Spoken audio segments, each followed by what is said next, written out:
Salam jumpa sahabat cukup itu. Jika pada video sebelumnya kita sudah membahas bagaimana kita menyusun soal secara otomatis di Quizzes dengan menggunakan fitur upload file dari file materi ajar kita. Nah, pada kesempatan ini kita akan membahas bagaimana kita membuat soal otomatis dengan menggunakan prompt atau perintah di Quizzes AI.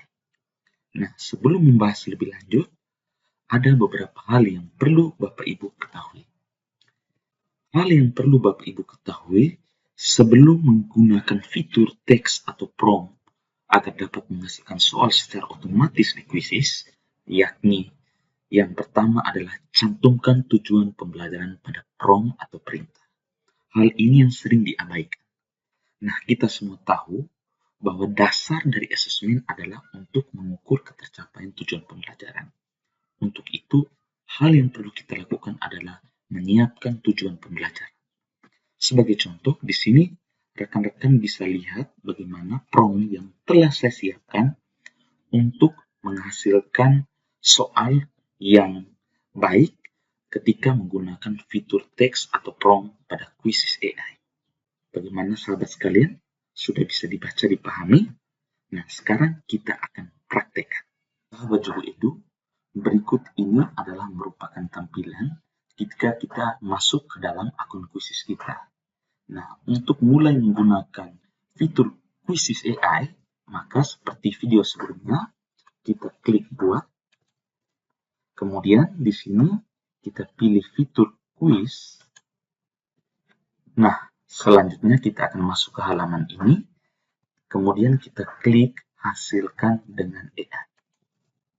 Nah, di sini untuk fitur yang pertama ini sudah saya bahas pada video sebelumnya. Teman-teman yang belum mengikuti bisa melihat pada playlist yang saya cantumkan di deskripsi video. Nah, fitur yang kita akan gunakan pada kesempatan ini adalah teks atau prompt. Nah, di sini tampilannya seperti ini. Pada bagian ini kita akan masukkan perintah atau prompt. Nah, saya sudah siapkan prompt atau perintah saya.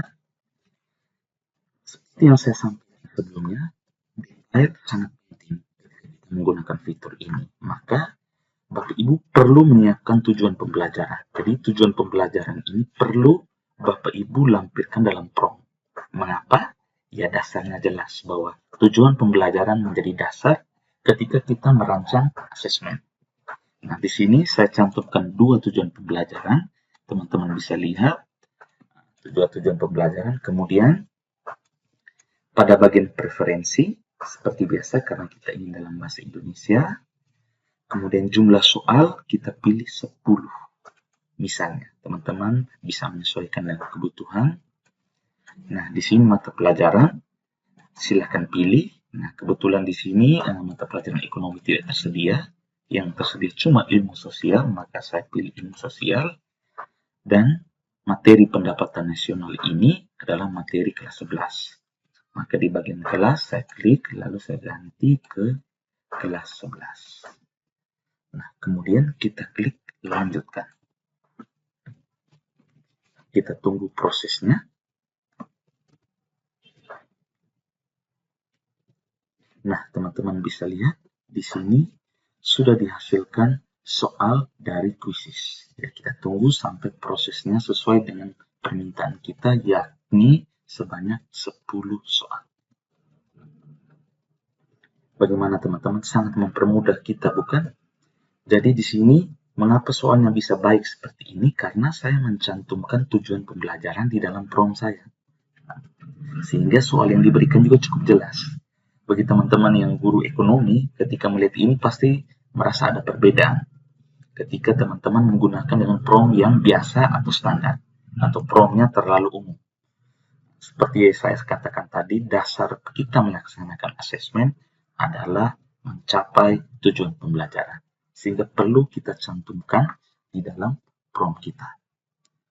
Nah, teman-teman bisa lihat bahwa di sini sudah hampir selesai. Ya, sudah selesai.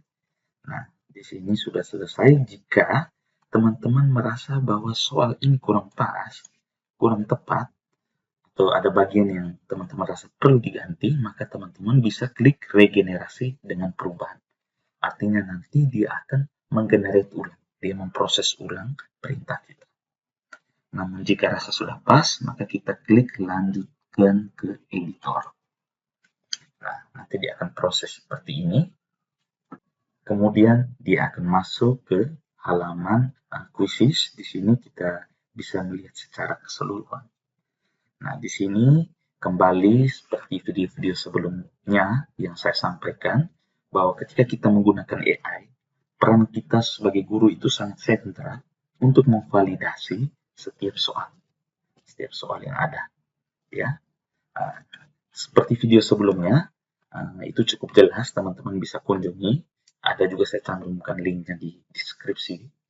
Jadi di sini teman-teman bisa tingkatkan, yaitu dengan fitur AI ini. Jadi teman-teman mau soalnya tidak hanya pilihan ganda, ada bentuk soal lain, teman-teman bisa gunakan ini. Klik ini, kemudian ubah. Jadi di sini dia ada pilihan-pilihan soal. Jadi kurangi pilihan, seret dan lepas, drop-down menjodohkan, isian singkat. Jadi bisa di sini. Misalnya saya di sini ingin mengubah soal ini menjadi menjodohkan, maka tinggal kita klik menjodohkan. Nanti dia akan proses ulang soalnya. Kita proses ulang, kita tunggu, nah seperti ini jadinya. Kemudian jika kita rasa sudah pas, kita menerapkan perubahan. Jadi soalnya sudah beda. Jadi soalnya sudah jadi menjodohkan. Nah, bagaimana teman-teman? Mudah bukan? Nah, jika kita rasa semua sudah pas, maka kita tinggal klik simpan. Nah, ini adalah tampilannya ketika kita sudah selesai. Ya, teman-teman, ini sudah sangat mudah sekali. Tinggal jika kita memulai, kita mulai sekarang. Nanti jika ingin tugaskan, kita klik tugaskan. Oke? Nah, untuk fitur mulai sekarang dan tugaskan, jangan lupa subscribe channel ini. Nanti akan saya jelaskan secara detail. Oke? Semoga bermanfaat.